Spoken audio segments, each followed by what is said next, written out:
Welcome. In front of me is a POCO F6 Pro, and today I'll show you how you can enable and also set up your Do Not Disturb mode. So to get started, pull down your notifications by swiping down from the top right side of your screen like I just did, and then locate the Do Not Disturb mode, which is this moon icon right over here. Now, if you can't find it, you could also tap on the edit button, and this will show you toggles along with their names actually.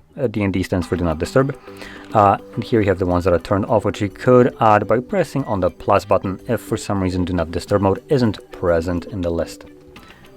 Now, from here, hold the toggle the first time around, and this will quickly take you to the settings.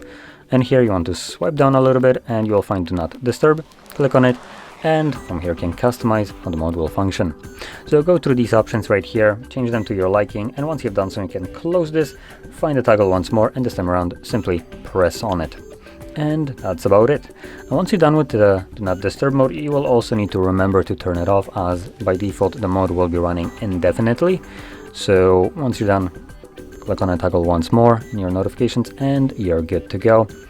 So yeah, now with that being said, if you found this very helpful, don't forget to hit like, subscribe, and thanks for watching.